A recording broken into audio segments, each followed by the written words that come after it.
एक अच्छी खबर है। काफी दिनों की तनाव के बाद सरहद के उस पार से लेकर सरहद के इस पार तक लगभग दोनों मुल्कों के अवाम काफी स्ट्रेस और तनाव से गुजर रहे हैं। काफी इन दोनों पिछले कुछ दिनों में देखा जा रहा है और ये महसूस किया जा रहा था कि क्या हम पड़ोसी मुल्क से अच्छे रिश्ते के साथ रहना हमारा हक है, अगर तो इसके लिए क्या रास्ते हो सकते हैं। बहरहाल सरहद पर जो कुछ हो रहा है उसके लिए पूरी तरह से मुल्क तैयार है और उसका वक्त ब वक्त जवाब भी दिया जा रहा है। लेकिन इसी के बीच एक उम्मीद की किरण इस तरह से सामने आई है कि हिंदुस्तान और पाकिस्तान के बीच अटारी वाघा बॉर्डर पर करतारपुर कॉरिडोर के मुजव्वजा अग्रीमेंट पर खुशगवार माहौल में बातचीत हुई। इस एग्रीमेंट के रूप से हिंदुस्तानी सिख अकीदतमंदों को पाकिस्तान में मौजूद गुरुद्वारा दरबार साहिब के दर्शन के लिए बगैर वीजा के सफर करने की इजाजत दिए जाने पर तबादले ख्याल किया जा रहा है। मुज़ाकरात के बाद हिंद पाकिस्तान की जानिब से मुश्तरका बयान भी जारी किया गया। मीटिंग में राहदारी यानी कॉरिडोर से मुतालिक पहलुओं पर तफसीली और तामीरी बातचीत होने की जानकारी दी गई। मीटिंग में तकनीकी पहलुओं पर माहिरीन की बातचीत हुई। अगली मीटिंग 2 अप्रैल 2019 को वाघा पर करने पर भी इत्तेफाक हुआ है। इससे कबल तकनीकी माहिरीन की मीटिंग 19 मार्च को होगी। और इस खास मौजू पर बातचीत करने के लिए जो कि एक खुशगवार मौका है, हमारे साथ अमिताभ अग्निहोत्री जी जुड़ रहे हैं, एग्जीक्यूटिव एडिटर, और साथ ही गुरदर्शन एस ढिल्लन हैं जो सिख मजहबी रहनुमा भी हैं और ऐसे मामलों के बहुत एक्सपर्ट हैं। ये जो सिखों के जो मामले हैं मजहबी ताल्लुक से, सबसे पहले मैं गुरदर्शन एस ढिल्लन जी आपके पास आऊंगा एक सवाल लेकर कि सबसे पहला रिएक्शन आपका क्या है एक ऐसे माहौल में बातचीत हो रही है दोनों मुल्कों के बीच कि जब बिल्कुल हाईटेंस सिचुएशन था दोनों तरफ बॉर्डर पे इधर और उधर, लेकिन बातचीत से पहले यह साफ भी करने की कोशिश की गई हमारी तरफ से भी, हिंदुस्तान की तरफ से भी, कि इसे हम बायलैटरल कोई डायलॉग ना समझे बल्कि ये एक आस्था अकीदत से जुड़ा मामला है जिसकी हमने पहले हामी भरी थी और हम कमिटेड हैं और हम इस तरफ आगे बढ़ रहे हैं। आपका क्या रिएक्शन है इस पर? देखिए, जो गुरु नानक देव महाराज थे, he was a prophet of peace ji, and the world view of Guru Nanak religion, जो वर्ल्ड व्यू था गुरु नानक के धर्म का, वो था love towards all irrespective of religion, caste, creed, language, anything. I mean human beings have to be integrated through the course of love. That was the message Guru Nanak ने जो दिया इंसानियत को, और उसमें हम लोग डेली अरदास करते हैं, प्रेयर करते हैं, जिसमें हम इस चीज के ऊपर एम्फेसिस देते हैं कि सरबत का भला जी, मतलब welfare of all human beings. उसमें किसी को ये नहीं कहा जा सकता भी ये इस धर्म के, इस खित्ते के, इस जात के लोग हों, सब इंसानियत एक है। This was the message of Guru Nanak. और इसी मैसेज को आगे रख के ये कॉरिडोर खुल जाना चाहिए ताकि दुनिया के लोगों को ये मैसेज जाए कि इंसानियत एक है। और ये टेंशन जो हुई है अनफॉर्चुनेटली दोनों मुल्कों के बीच में, ये टेंशन भी खत्म हो जाए। कॉर्डियलिटी का, फ्रेंडशिप का, अंडरस्टैंडिंग का, लव का एक मैसेज आए ताकि ऐसी एनवायरनमेंट बन जाए जिसमें जो टेंशन्स हैं, जो हेट्रेड है, जो एनिमिटी है, वो हमेशा हमेशा के लिए खत्म हो जाए। ये बहुत इंपॉर्टेंट चीज है जो हिंदुस्तान और पाकिस्तान के पॉलिटिशियंस को समझ लेनी चाहिए। जी चलिए, बहुत अच्छा आपने एक इसकी पूरी जो जिम्मेदारी और इसकी अहमियत क्या हो सकती है ये आपने वाजे किया। अमिताभ अग्निहोत्री जी हमारे साथ हैं। अमिताभ जी, पहले मैं आपसे जानना चाहूंगा कि आज जिस तरह से ये पाकिस्तान के ऑफिशियल्स हिंदुस्तान की तरफ आए और अटारी के पास इंडियन साइड में दोनों के बीच आपस में मुलाकात हुई, बातचीत हो रही है, कैसा मंजर रहा होगा कि जब एक हाइटेंड सिचुएशन दोनों तरफ है, खासतौर से ये सिचुएशन सिर्फ बॉर्डर पे नहीं बल्कि पूरे मुल्क में उधर भी इधर भी फैल चुकी थी, अवाम से जुड़ चुका था मामला। ऐसे में एक ऑफिशियल्स का वहां से यहां आना और उनके बीच ये बातचीत की शुरुआत होना, इसे आप क्या मानते हैं? देखिए, किसी भी नजरिए से हम इसको समझने की कोशिश करें जी, मूल स्वर एक ही निकलता है कि तमाम मसले अपनी जगह, पाकिस्तान के तमाम एक्ट्स पर हमारी नाराजगी अपनी जगह, लेकिन दरबार साहिब जो है ना, एक नूर की एक बूंद है जो सदियों से बहा करती है। तो जो नूर की बूंद है उस पर रोक टोक नहीं हो, उसके दर्शन की छूट सबको हासिल हो जो जाना चाहे जी, और बिना कागजी झमेले के हो जी। अब वो स्थिति तो कभी नहीं बन सकती।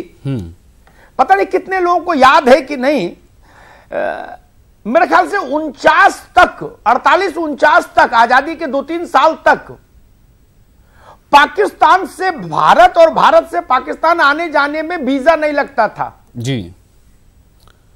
वैसे ही था जैसे कानपुर से बरेली और बरेली से इलाहाबाद जाना। अब वो स्थिति तो नहीं आ सकती, लेकिन एक दरबार साहिब एक ऐसा बिंदु हो सकता है जहां से एक नई इबारत लिखी जा सकती है दुनिया भर के लिए। मतलब इस दरबार से एक दरवाजा खुल सकता है, ऐसी कल्पना की जा सकती है, ऐसा सोचा जा सकता है। एक चीज हमेशा देखिए विशाल जी, हुकूमतों ने जब जब पेच फंसाए हैं, उलझाए हैं, तब तब आध्यात्मिक शक्तियां जो रही, आध्यात्मिक विभूतियां जो रही, उन्होंने दरवाजे खोले हैं जी। ये दुनिया का इतिहास है, भारत का तो है ही, पाकिस्तान और भारत दोनों के में ये इतिहास है। दरबार साहिब हो, शारदा पीठ हो, हिंगलाज मंदिर हो, बहुत सारे ऐसे हैं तीर्थ जिनको इस रास्ते से खोलना है। ये प्रतिबंधों से परे होना चाहिए उनको जी। और मैं दोनों सरकारों के अधिकारियों की तारीफ करूंगा जी।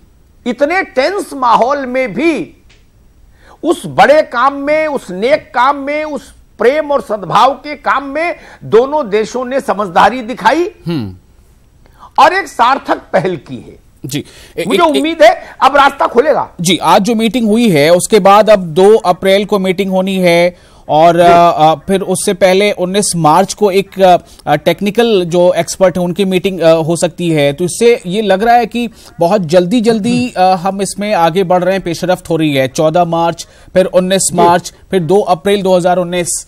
इससे क्या इशारा मिल रहा है कि दोनों तरफ के अवाम की ही शायद ये ख्वाहिश है जिसकी वजह कर जो ऑफिशियल्स हैं वो भी इस मामले में आगे बढ़ रहे हैं। विशाल इसमें मैं थोड़ा सा अलहदा रुख रखता हूं जी। अवाम की ख्वाहिश दोनों तरफ से आज से नहीं जी, दशकों से है। और भारत और पाकिस्तान का ही अवाम नहीं, दुनिया भर में जो नानक के प्रति श्रद्धा का भाव रखते हैं उन लोगों के हृदय में बात रही है। लेकिन महत्वपूर्ण यह है कि दरबार साहब का महत्व हिंदुस्तान और पाकिस्तान दोनों की हुकूमतों ने भी समझा जी।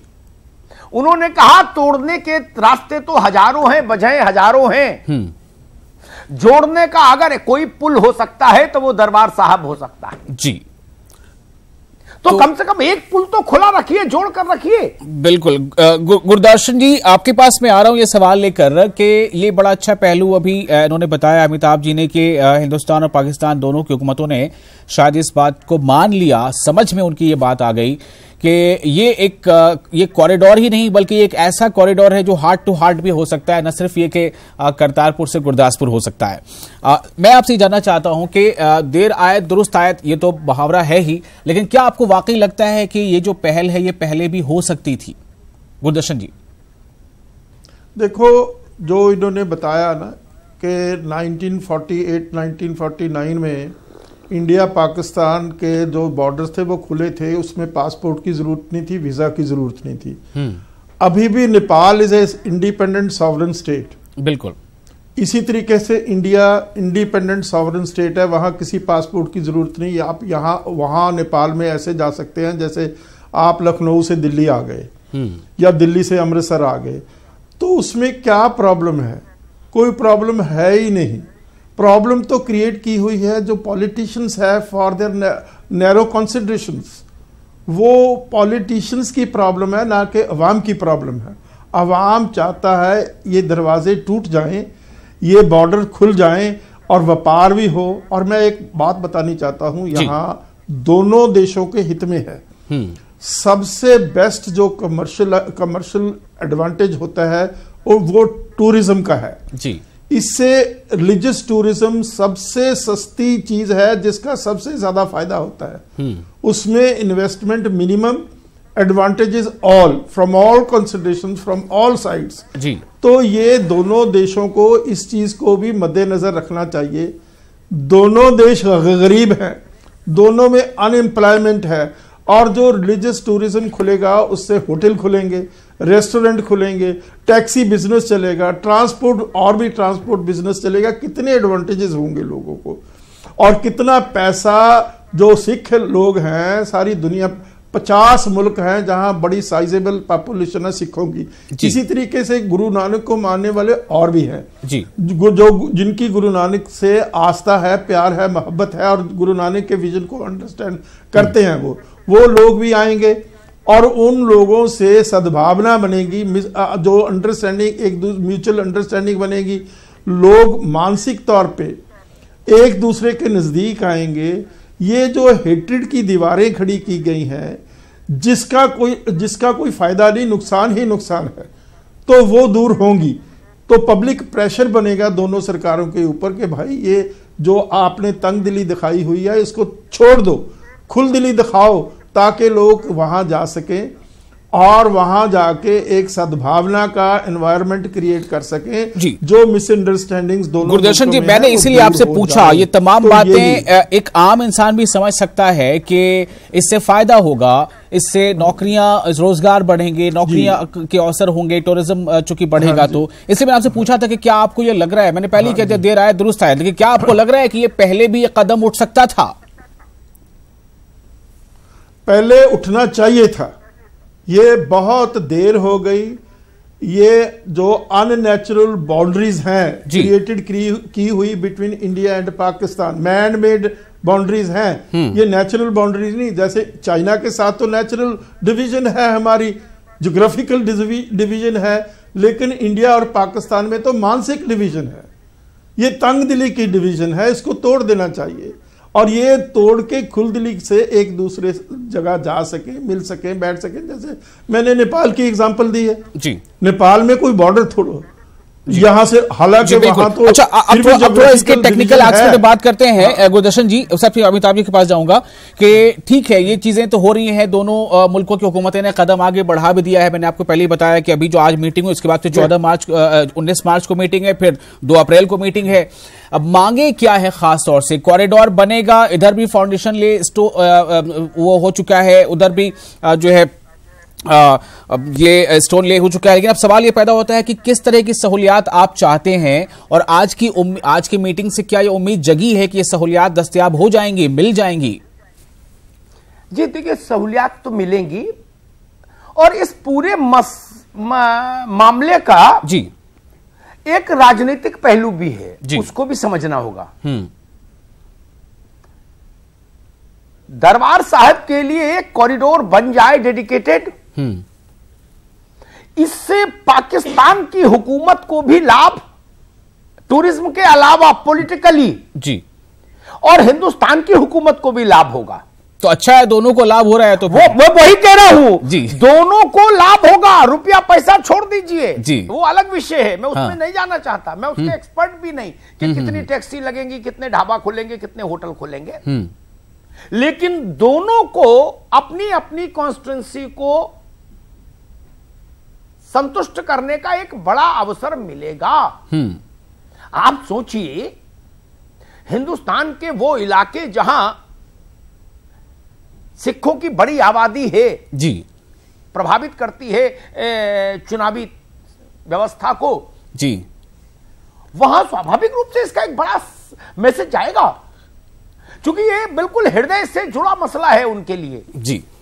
तो मतलब आप ये कहना चाह रहे हैं दोनों मुल्कों की हुकूमतों को फायदा तो है, लेकिन शायद इमरान खान को इस फायदे का बड़ा हिस्सा पहले हिंदुस्तान को मिलने वाला है पॉलिटिकली। भाई पहले इसलिए मिलेगा, यहां मुहूर्त निकला हुआ है। जी बिल्कुल, यहां मुहूर्त निकला हुआ है भाई जी। आप देखिए तारीखें जल्दी जल्दी इसीलिए हैं। 14, 19, 2 वोट शुरू हो उससे पहले कुछ हो जाए जी, नगाड़ा बज जाए, तो पंजाब में कैंपेन करने में एक टोन सेट होगी ना। और उधर इमरान खान के लिए भी अच्छा है जी, उनकी शेरवानी में भी थोड़ी चमक आएगी। देखिए कितना फायदा हुआ दो तरह के लोगों से बात करने का। आप इसके पीछे के पॉलिटिकल थॉट को भी सामने रख रहे हैं। गुरदर्शन जी जो है अपनी आस्था वाली बात सामने रख रहे हैं जी। विशाल जी, मैं एक बात कहूं जी, जब भी किसी आप पैगंबर, पीर, फकीर है, सिद्ध व्यक्ति के स्थान पर सिर झुकाते हैं तो प्रसाद ही प्रसाद मिलता है जी। ऐसा कैसे हो सकता था आप दरबार साहिब के लिए रास्ता दो, खोलो जी, और आपको प्रसाद ना मिले? ऐसा तो हो ही नहीं सकता जी, था। बिल्कुल ना जी। तो और ये प्रसाद कई शक्लों में मिल सकता है ना? नहीं, कई पहला प्रसाद तो इसी शक्ल में मिलेगा सियासत की। जी बिल्कुल। गुरदर्शन जी ठीक है, मैंने ऐसी कहा कि हर चीज का अपना अलग अलग एंगल होता है, पहलू होता है। जो जिस जगह जिस चीज का माहिर होता है वो अपनी नजरिए से देखता है। क्या जो कह रहे हैं अभी अमिताभ अग्निहोत्री जी, आपको भी ऐसा लग रहा है कि इसका पॉलिटिकल फायदा लिया जा सकता है, उसकी कोशिश की जा सकती है? जो तारीखें जल्दी जल्दी अभी हैं, क्या ऐसा लग रहा है आपको कि ये एक वजह, चूंकि मैंने पहले आपसे पूछा कि जब बहुत पहले हो सकता था, बहुत पहले नहीं हुआ, अब हो रहा है, तो इतनी जल्दी जल्दी क्यों हो रहा है? गुरदर्शन जी देखो, उसकी तो उनकी अपनी कंसिडरेशंस होंगी जी, लेकिन 3 चीजें होती हैं। एक तो सियासत होती है, एक डिप्लोमेसी होती है, एक स्टेट्समैनशिप होती है जी। इन मसलों में सियासत नहीं होनी चाहिए, सुप्रीमेसी स्टेट्समैनशिप को होनी चाहिए जी। जो स्टेट्समैनशिप होती है उसके रिजल्ट्स लास्टिंग होते हैं। जो पॉलिटिक्स होती है उनके जो रिजल्ट्स होते हैं नैरो होते हैं, शैलो होते हैं, स्मॉल टाइम होते हैं। तो इस मुद्दे पे दोनों मुल्कों के सियासतदानों को स्टेट्समैनशिप दिखानी चाहिए, खुलदिली दिखानी चाहिए, और ताकि गुरु नानक के जो मानने वाले हैं उनकी आस्था है, उनका उनके ऊपर इत्मीनान है, फेथ है, बिलीफ है। और इसी तरीके के गुरु नानक को सिर्फ सिख ही नहीं मानने वाले बहुत सारे हिंदू हैं। अभी दरबार साहब में आप जाके देखो, अमृतसर में कितने सिख जाते हैं, कितने नॉन सिख जाते हैं। मैं ये बताना चाहता हूं अपने दोस्त को कि अगर न्यूमेरिकल नंबर लेना हो, majority of the non Sikhs visit golden temple, वो भी उसको दरबार साहब कहते हैं। तो इसलिए वहां किसी से कोई डिस्क्रिमिनेशन नहीं होती। उसी लंगर में मुसलमान रोटी खाता है, उसी लंगर में हिंदू खाता है, उसी लंगर में सिख या इस बात से तो कोई इनकार है ही नहीं। यहाँ चूंकि बात सिर्फ इसलिए हो रही है कि चूंकि मौका महल ऐसा है कि ये एंगल आना ही चाहिए था और ये एंगल आना ही है। मैं आपसे सिर्फ ये जानना चाह रहा हूं, आप मुझे सिर्फ एक जवाब छोटा सा दे दीजिए गुरदर्शन जी, कि 550वां जो बर्थ एनिवर्सरी है उसका बहुत वक्त कम रह गया है। क्या उससे पहले कितनी उम्मीदें आप कर रहे हैं कि चीजें हो जाएंगी?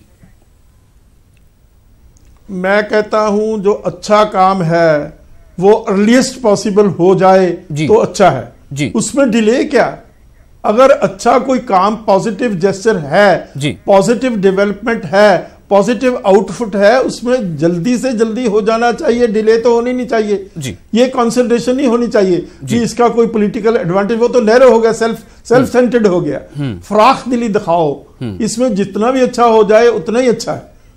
Late anybody else take advantage but it should be achieved. Okay, इसको पूरा होना चाहिए। चलिए, बहुत शुक्रिया। प्रकाश पर्व जो होने वाला है 585 साल के मौके पे, अमिताभ जी बहुत कम वक्त है, 15-20 सेकंड में एक वाइंड अप आपका जो है वो टिप्पणी चाहिए मुझे जी।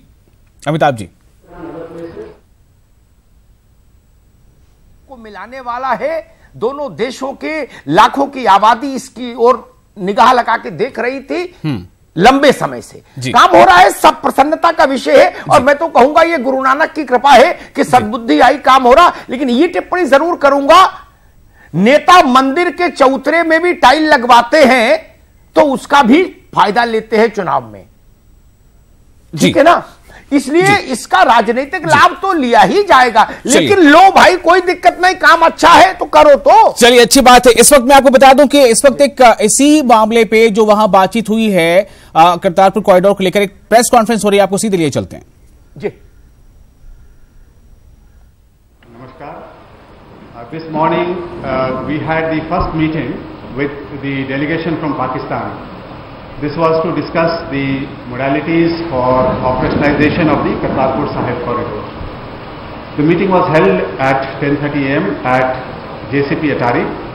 The Indian delegation comprised of officials from the Ministry of Home Affairs, Ministry of External Affairs, Ministry of Defence, Government of Punjab, Border Security Force, Customs, National Highways, Land Port Authority of India, etc. The Pakistan delegation was a 20-member team. It was led by Dr. Mohammad Faisal, Director General, Ministry of Foreign Affairs, Government of Pakistan. After the meeting, a joint press statement has been already issued, which you would have seen, so I am not going to repeat it, but I will just take you through some additional details about the context and the content of our meeting. As you all know, 2019 is a significant and very auspicious year for all of us. It marks the 550th birth anniversary of Sri Guru Nanak Dev Ji. As you also know, in November last year, significant decisions were taken to celebrate this occasion in a grand and befitting manner, both in India as well as abroad.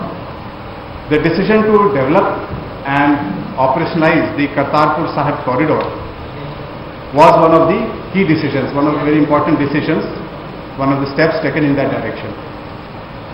As you also are aware, the other projects under implementation in this same context of the celebration of the 550th birth anniversary of Sri Guru Nanak Dev Ji include development of Sultanpur Lodi, upgradation of Sultanpur Lodi station, Center for Interfaith Studies at Amritsar, a chair on Sri Guru Nanak Dev Ji at one university each in United Kingdom and Canada, release of coins and stamps on the occasion, special trains passing through these holy places associated with Sri Guru Nanak Dev Ji, special events in all states, union territories and all our missions abroad. So this was the larger context. Now,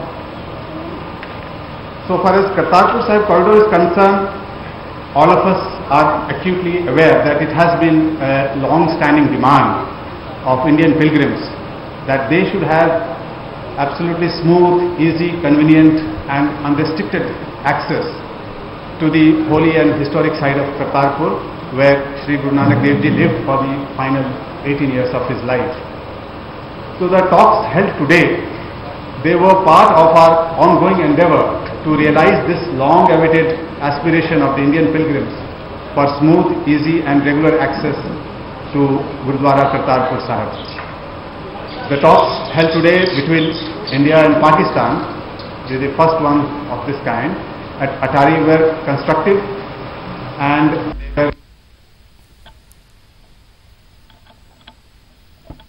Kartarpur Sahib through a dedicated corridor in a smooth and easy manner. Both sides, we discussed in detail the various provisions of the draft agreement. Both sides had prepared their own draft agreement, shared, so these were discussed in detail. Our side pressed on the need for arranging visit of at least 5,000 pilgrims per day to begin with in the phase one of the project, the details of which we'll shortly share with you also. So we have stressed from our side that at least to begin with, in the initial phase itself, 5,000 pilgrims should be allowed to visit the holy shrine per day. And this should include not only Indian nationals, but Indian people of Indian origins as well. So that was what we stressed for. And we have also strongly urged them to allow these visits because people from all over the country and all over the world would be coming for all 7 days a week throughout the year without any break, and particularly provide for a much higher delegate size of visiting pilgrims by another 10,000 on special days. Let us say Guru Parab, Baisakhi, etc. on special days. We have urged them to, we have strongly pressed for the need to have another 10,000 plus. And accordingly, we have told them also that we have also developed facilities for that number in the first phase. This is to go on further.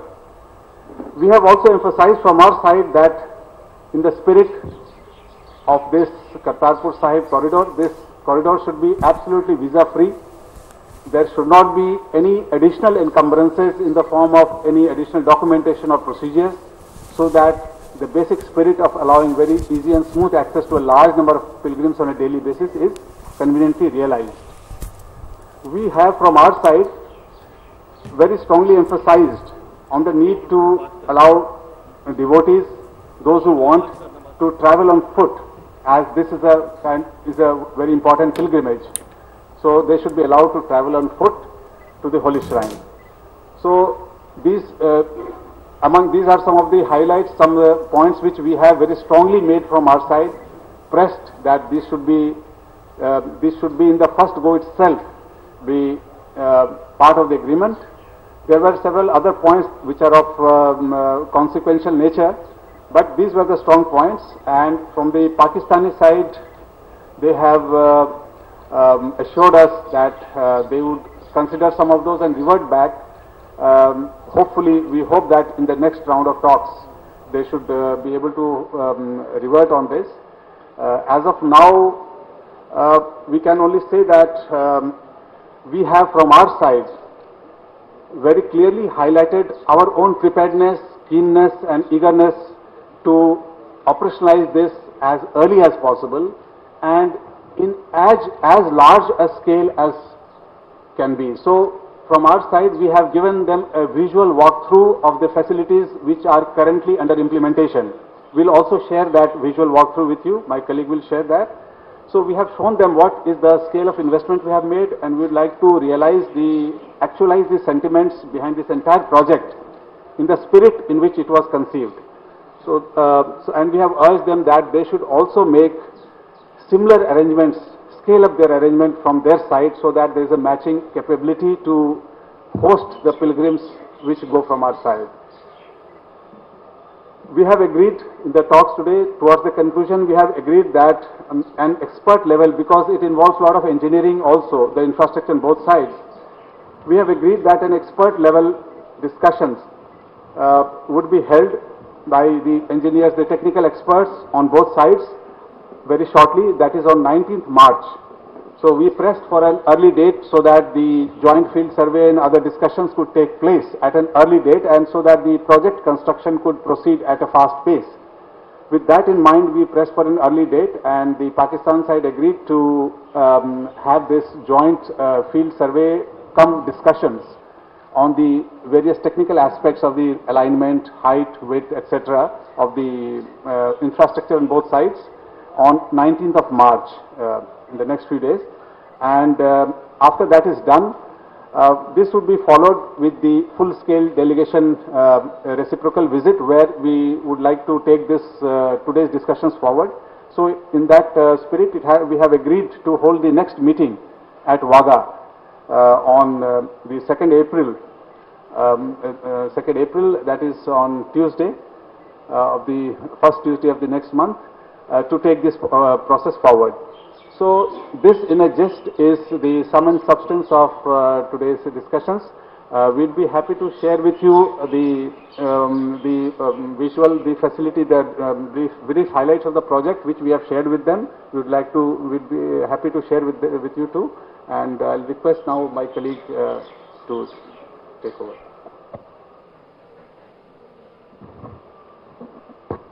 In line with the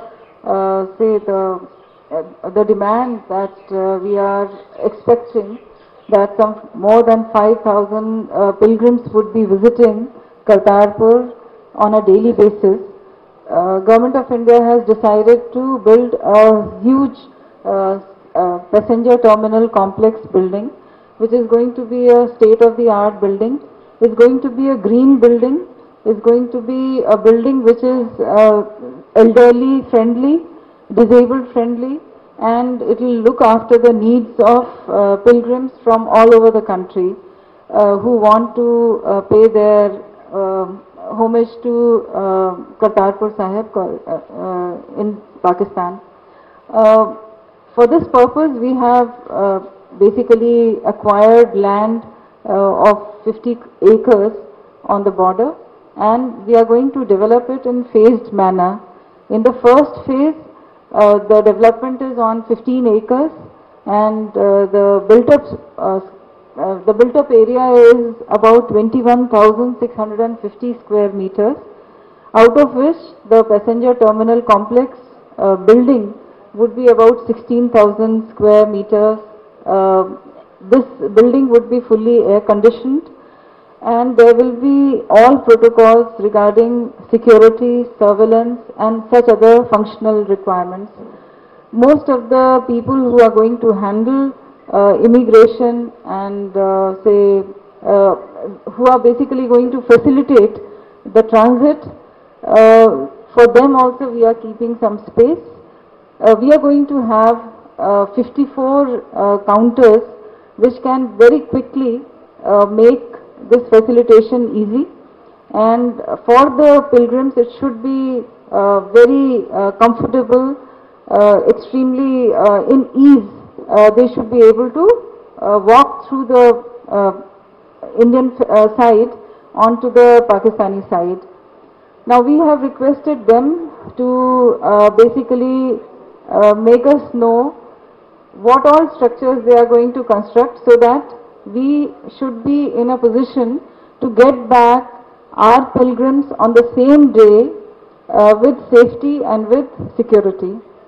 So our technical team would be going on the borders and on the international border at Dera Baba Nanak, where this facility is going to be constructed. We are going to be basically looking at the on the site, the measurements, the technical issues about the width of the road and such other things, and what all facilities they are going to come up for our pilgrims. The Department of MORTH is basically constructing the and it is also basically widening the NH, and this road will come up to the passenger terminal complex, so that people can come with their vehicles. They can park it on the sides, and we can also, I'm sure you must have seen through the walkthrough, the kind of building, the kind of facilities that we have created for the pilgrims. We expect that Pakistan would also receive